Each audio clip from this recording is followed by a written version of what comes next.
Welcome back. I said I'd do a separate video on the Eben red card. I'm going to put the video in here somewhere while I'm talking about it as well. Just thought I'd mention it here.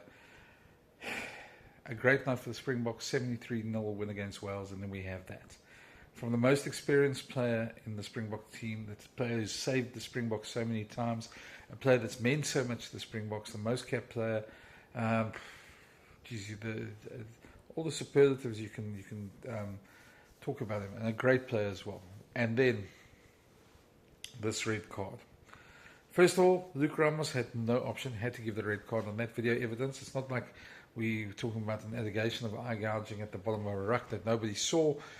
This was clear as daylight. This was caught by cameras in slow motion. This was up on the big screen.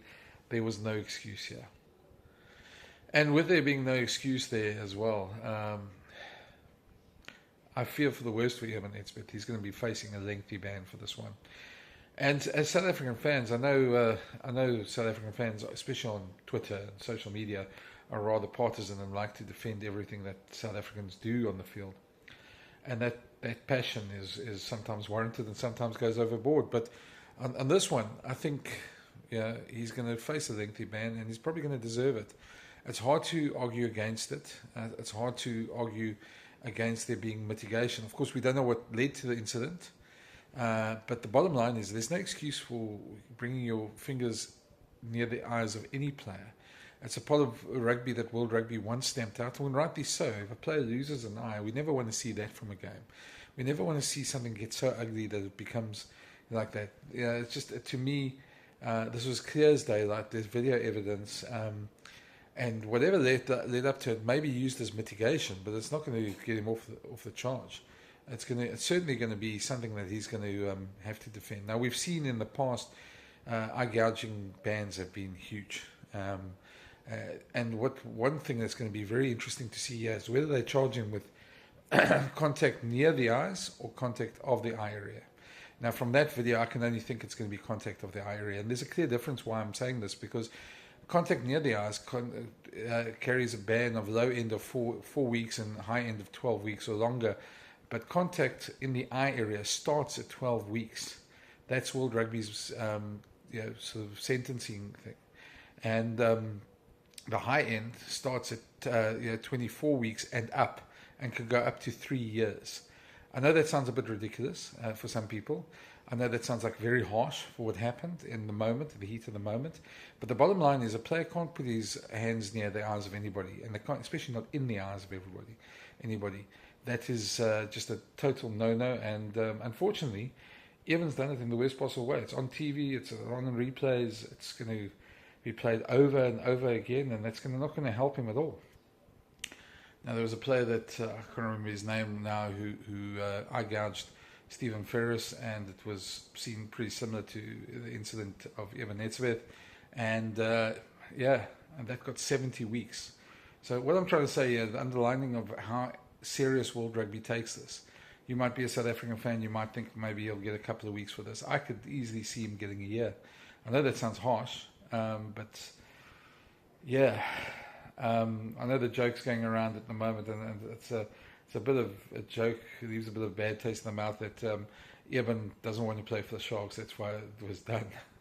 I mean, I don't believe that at all, to be very honest. But he hasn't played much for the Sharks since he's joined them, and on a big salary. So they have a right to be peeved, because they were looking forward to using him against Toulouse and then Saracens in the European Cup in the next couple of weeks, and that's a huge blow to them.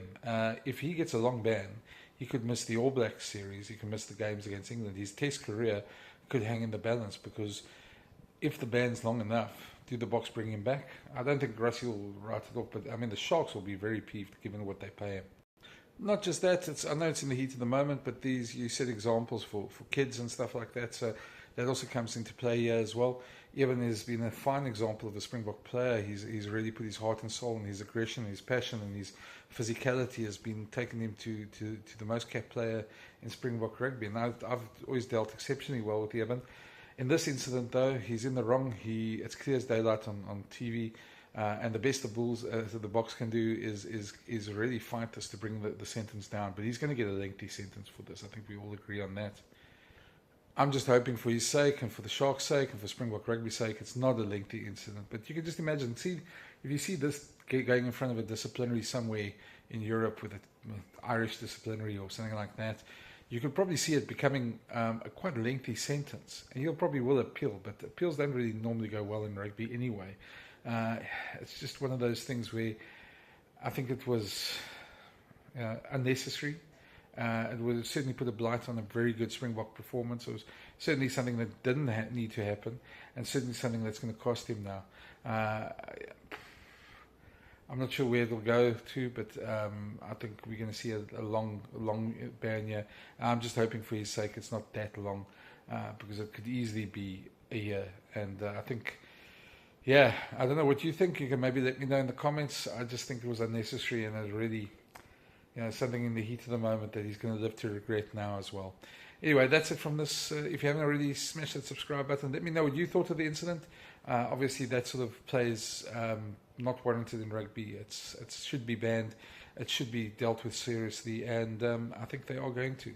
So let me know what you think, what ban you think he's going to get. Read all your comments, and thank you again for watching. Cheers.